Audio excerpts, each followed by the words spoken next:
Three idiot में एक famous गाना है, कन्फ्यूजन ही कन्फ्यूजन है, सॉल्यूशन कुछ पता नहीं। ठीक इसी तरह दिल्ली में politics plus pollution equal to solution पता नहीं। जी हाँ, दिल्ली में फिलहाल पॉल्यूशन पर तो यही होता दिख रहा है। भारत में धुआं और प्रदूषण अब सिर्फ पर्यावरण की समस्या नहीं रहा, बल्कि ये एक नई बीमारी बन गया है। हर साल जहरीली हवा लाखों लोगों की जिंदगी को नुकसान पहुंचा रही है। State of global air report 2023 के अनुसार भारत और चीन में पिछले साल करीब 20 लाख लोगों की मौत सिर्फ गंदी हवा की वजह से हुई। सबसे हैरानी की बात यह है कि अब दुनिया में एयर पॉल्यूशन अकाल मौत का दूसरा सबसे बड़ा कारण बन गया है। ऐसे में दिल्ली में प्रदूषण दिन ब दिन विकराल होता जा रहा है। इससे साफ है कि सांस लेना अब जितना जरूरी है उतना ही जोखिम भरा भी हो गया है। खासकर दिल्ली जैसे शहरों की हवा में सांस लेना अब दिन ब दिन ज्यादा खतरनाक होता जा रहा है। हर साल जैसे ही देश में सर्दियों का मौसम आता है, वैसे ही देश की राजधानी दिल्ली की हवाओं में जहर फैलना शुरू हो जाता है। हवाएं इतनी ज्यादा प्रदूषित हो जाती हैं कि दिल्ली एनसीआर में रहने वाले लोगों का सांस लेना तक मुश्किल हो जाता है। दिल्ली में AQI लेवल कई जगह 400 के पार पहुंच गया है। रविवार सुबह आनंद विहार में AQI लेवल 430 दर्ज किया गया। वहीं वजीरपुर में ये 406 रहा। जहरीली हवा का असर लोगों पर भी दिखने भी लगा है। दिल्ली एनसीआर में हर 4 में से 3 परिवार अभी से जहरीली हवा के दुष्प्रभाव महसूस कर रहे हैं, जिनमें गले में खराश और खांसी से लेकर आंखों में जलन, सिर दर्द और नींद संबंधी परेशानियां शामिल हैं। केंद्रीय प्रदूषण नियंत्रण बोर्ड यानी कि CPCB के आंकड़ों से पता चला है कि दिवाली के बाद दिल्ली एनसीआर में PM 2.5 कणों का स्तर 488 माइक्रोग्राम प्रति घन मीटर तक पहुंच गया, जो पिछले 5 वर्षों में सबसे अधिक है। जबकि त्योहार से पहले के स्तर यानी 156.6 माइक्रोग्राम प्रति घन मीटर से 3 गुना ज्यादा है। दिवाली की रात 20 अक्टूबर को और इसकी अगली सुबह प्रदूषण का स्तर अपने चरम पर था। वैसे दिल्ली सरकार दावे तो खूब कर रही है। मनिंदर सिंह सिरसा ने तो यहां तक कहा कि करीब 2000 टीमें दिन रात ग्राउंड पर काम कर रही हैं।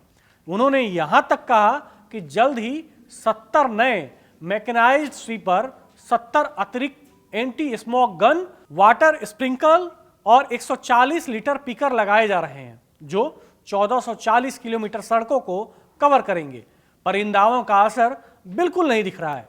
दिल्ली सरकार बार बार ये दावा करती रही है कि शहर में धूल और प्रदूषण को नियंत्रण में रखा जा रहा है, लेकिन हकीकत कुछ और ही है। हवा अभी भी जहरीली है और रोजाना लोगों की सांसों पर असर डाल रही है।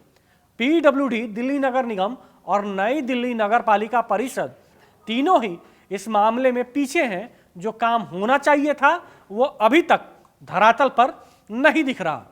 उदाहरण के लिए एंटी स्मोक गन ट्रक जो सड़कों पर घूमकर हवा को साफ करने के लिए बनाए गए थे, अब तक काम शुरू नहीं कर पाए हैं।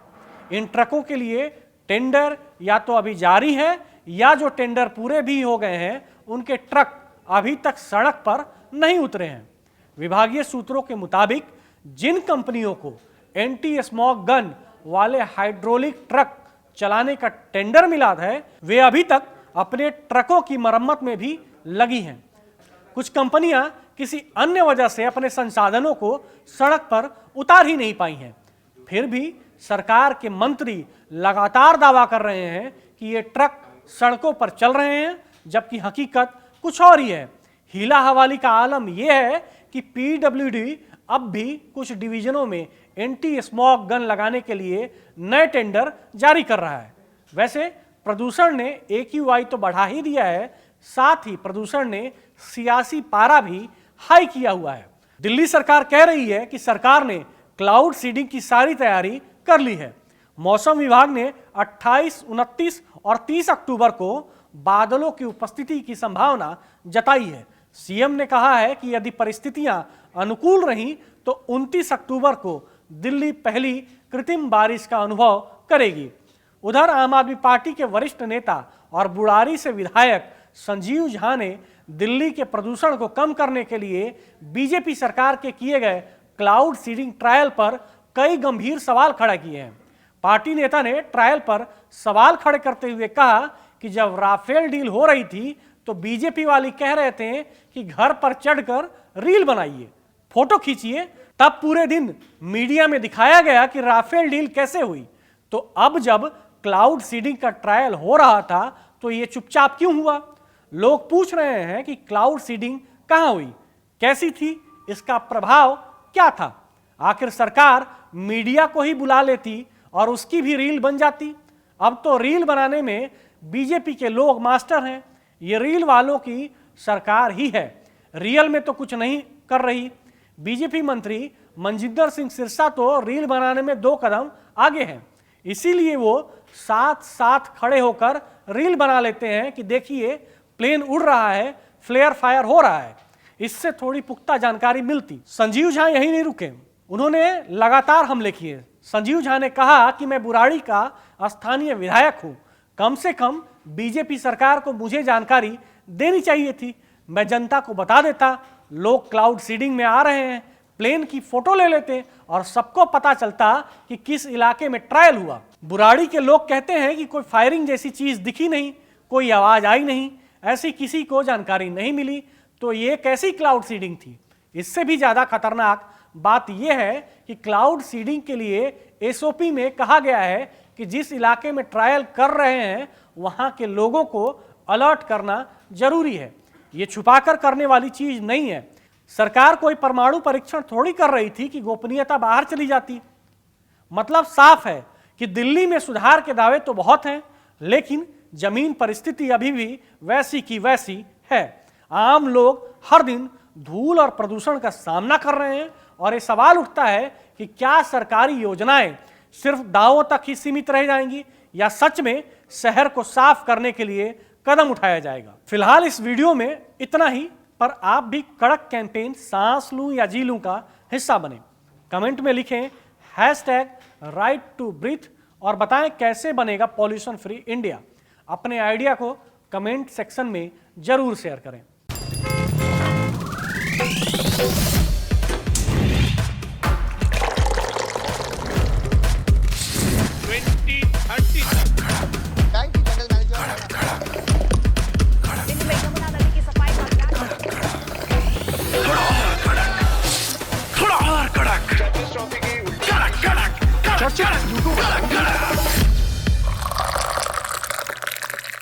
ये कड़क है।